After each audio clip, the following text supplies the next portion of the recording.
Welcome to Pillow Talking. I'm Stephanie Lyons-Keeley, and we are here to talk about Disaster, which is opening UConn's Nutmeg Summer Series. Thank you so much for having us on. Yeah, very excited about the show. This theater is incredible, and the cast is amazing. And so we're kind of just sort of in the middle of rehearsals, and it couldn't be going better. And this is Jack Plotnick, Seth Rudetsky, who have co-written Disaster. Jack is directing, and Seth is reprising his role in the production. Tell us what it's been like working here. Oh, heaven. This theater, they're just, everybody's so nice. They're just treating us so well, and everybody's in a great mood because they're here because they just love theater. The theater, haven't you just had the most lovely experience with the people that work here? Yeah, it's an interesting combination because it's really, really super young people just starting out, and then like seasoned, grizzled old vets like me and Angie. But everyone's mixing so well. I mean, it's really, everyone is so dedicated, and the young people are working so hard. It's great. It's been a great experience, and I love that the Barnes & Noble is right next to where I'm staying. That's my favorite part. He's obsessed with books. How many books do you have that you're reading right now? I'm reading one, but I have 10 next to my neck. It's private and personal. What was the casting process like? Because I know with the summer series, you get not just UConn students, but you get students from elsewhere. Well, with the non-equity actors, it was all done over video. They would send me videos, and the good news is, like, I got everybody I wanted. Nobody got a bigger job that took them somewhere else. This is my dream cast. Yeah, and especially getting a kid in the neighborhood was amazing. That we were able to get this local kid named Prince, who's like unbelievable singer to play the little boy. How old is he? He's like 11? Yeah, he's 11. He's so good, man. Yeah, we are lucky he lives here because he's amazing. Yeah, we really lucked out with the cast. Mm-hmm. All right, well, tell us more about the show. Oh, well. 70s. Yeah. The Disaster is a 1970s disaster movie musical. And it's got all the hit songs from the 70s, like 30 songs, right, that we got the rights to. Yeah, about 30. And it's all, in the 70s, pop channels played all different styles, so it's pop, disco, and rock, because they were all on the same, basically WABCs, but at least to listen to. Yeah, so it is a jukebox musical, but what Seth and I did was we made sure that every lyric makes sense for the characters who are singing it. Yeah. And sometimes in a very comedic way. Yes, sometimes in very comedic ways, and there's payoffs where lyrics mean something that you never would have thought they would have meant in that song. But we made sure to never change a single word of the original songs, but use them to forward the plot of the show. So yeah, it also has, by the way, every single 70s disaster. So it only has all the songs, but it also has an earthquake and a tidal wave and piranhas and rats and sharks. Basically every single disaster movie in one big musical. Yeah, it takes place on the opening night of Manhattan's very first floating casino on the Hudson River. And it's been built by, an unscrupulous real estate developer who basically kind of skimped on safety precautions and by accident drilled it into a fault line. So all the disco dancing is really affecting the stability of the fault line, and because of the earthquake, then a tidal wave is caused, and basically every disaster keeps building. Yeah, anything that can go wrong goes wrong for these poor people. And also we have every kind of 70s trope in this show. We have the sexy Farrah Fawcett lounge singer, the sort of shutdown disaster expert. We have the signature nun. Down on her luck disco diva, singer, like a Donna Summer type person. The nun has a gambling addiction, and unfortunately she's in a casino, so it doesn't really work out so well for the nun.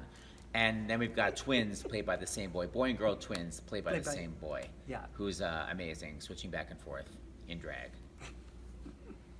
Now, my husband and I write together, so what was this like, putting this crazy show together back and forth between the two of you? It wasn't difficult. Jack used to always say, it's so hard for us to write because we're on different coasts, but basically I would write something and send it to him, and he'd write something and send it to me, and this is kind of even before Skype. We were just doing it on the phone and over the computer, and since we've been here, we're actually hopefully adding a new song, and we kind of did that sitting together, but it was actually easy to do it long distance. Yeah, we're making some small changes to the show to make the show even better, so the version people will see here is going to be something no one's ever seen, and there are some elements, especially with the set, that I don't want to give away, but they were things that we always wanted to do on Broadway, but just weren't able to make happen, that we're doing here in Connecticut. This is hopefully a precursor for the London production, which we're planning on doing in a year, so we really wanted to make these changes with the set and with the script before we went to London. So we're sort of trying it out here in Stores, Connecticut, right near the Barnes & Noble, which I'm obsessed with. That's fantastic. Now, we know that there are some young people out in the lobby right now. Are they your actors? Are they other people who are involved? They're and the how does actors, this but they whole- also, we have young people who are part of stage management training, and so there's young people all over. It's got a wonderful energy of joy and enthusiasm. Or devastating energy of feeling old and out of shape. You decide. And thinking about the fact that, you know, to them, retro is 90s. How are they being introduced to all the craziness of 70s, which may be their You know parents? what's I find that young people that really know about the 70s and 80s, and they know and love that music. Well, this music is all done on American Idol, so like basically every single song is kind of known because 70s music was actually good and it kind of was downhill from the 90s on. So all those 70s songs are still really classics, and that's why they're always still singing them or doing remakes. Yeah. And we've read some of the reviews, which, you know, unfortunately, this is going to be, or fortunately, this is going to be our first experience seeing the show because we haven't Oh, seen it good. before. And you'll but the really reviews laugh. were super positive, and, Yeah. and we're super excited about it. Yeah, we were thrilled. New York Times made us a critic's pick on Broadway, and that was And just... they're bitches. You could beat Yeah. that out, but it was a big deal. It was a dream come true, yeah. Wow. So it was everything you wanted it to be, and now how is it after a little bit of time period coming back to the show and putting it up again? It's fun. Oh, really it's a fun. blast. I mean, I love this show, so it's a wonderful opportunity every time I get to be a part of a production, but especially to get to do it with Seth, who I wrote it with and who created the role on Broadway. And the equity actors we brought in from Manhattan are amazing. I mean, they were people that could have just as easily have done it on Broadway. Yeah. They've done tons of Broadway shows. Yeah, I did the producers with Angie. She started on the producers when I was one of the assistant conductors. So I've been produced with her for years. She's amazing, tall, statuesque legginess. I did Ragtime with Anne, who's playing the older lady, you know, who has to tap dance to save the ship, and she's amazing. We did Ragtime, and then Maggie, who's also in the show, plays the Numb with the Gambling Addiction, did Disaster on Broadway, and she's kind of from right near Stores, whatever next Stores. She's right next to Stores, so she is right in town, and she did Disaster on Broadway. So we really wanted her to do it again. So it's fun to have the mix of the equity and the non-equity. And did Terry Mann have something to do with this coming here in the first place? Yes, I do a lot of Broadway cruises. My next one is coming up with Cheetah Rivera, September 1st, to the Norwegian fjords. Where do they go? They go to all the Norwegian fjords from London. Cheetah Rivera, I mean, Karamloo and Jenna Russell. Of course you should join me. No, where do they go to get to learn about it? Oh, go to Online. my website, SethRudetsky.com, or just email me. Anyway, the point is, I was with Terrence Mann, on a Broadway cruise, and he's like, "What's gone with Disaster?" His wife had come to opening night, and he's like, "Charlotte's obsessed with Disaster. What's happening?" And I said, "Well, it's licensed. It's coming. It's going all across the country, all different theaters." And he said, "Well, I'm running this new theater in Stores, Connecticut." And I was like, "I'll see you there." And that's basically how it happened. Awesome. Yeah, we've Wayne actually worked with Terry Mann many years ago, and as we've mentioned to you, we're here on a regular basis. So this is truly one of our favorite places. That's great here. So what do you hope that audiences are going to take away from this? They're going to laugh their butts off. They're going to get to hear so many songs that they love, that they remember, that they're going to want to sing along with.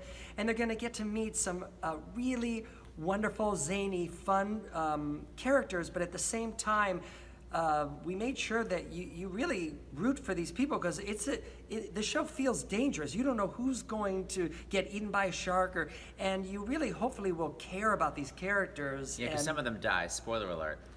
Yeah, and so the show has a lot of heart, so hopefully maybe you'll shed a tear or two, but mostly you'll just be laughing, and maybe you'll want to come in 70s clothing. Please feel free to show up in Dress your up. best disco garb. Yeah, and what's great is that the whole families have seemed to really like the show, especially because there's a kid in the show, so kids love to see Yeah. other kids perform, and then people in their 70s love the music because it's from their youth, and people our age, 29 or so, love the music also from, Spotify. Yeah, we really found that all ages enjoy the show, and it is absolutely a show you can bring kids to. Yeah. Yeah. Well, we may just be bringing our kids. We have 7 between us, so we Oh, may perfect. be just dragging them all here. Not that we'd have to drag them. Yeah, well, All right. Any challenges that you've faced here? Staging something that has all these disasters going on, or? Well, there is a very, very large disaster of an earthquake, and as I said, we're involving things that we didn't even do on Broadway, and we're very excited about it. So while it's not a challenge, it's just been very exciting to figure out how to make this huge surprise that happens during the earthquake happen. But it's the theater here has been incredible, and they figured it all out. I mean, I'm blown away at how much they were able to figure out that we wanted to do. yeah, and turning the ship upside down too. Basically, all the disasters have worked out so far. Excellent, excellent. And nothing will be a disaster. Hopefully not. Hopefully not. Well, we're super excited to see it. We're Thank super excited to see it. you. And thank you so much for talking to us Thank you for today. having us. Peace out. Absolutely.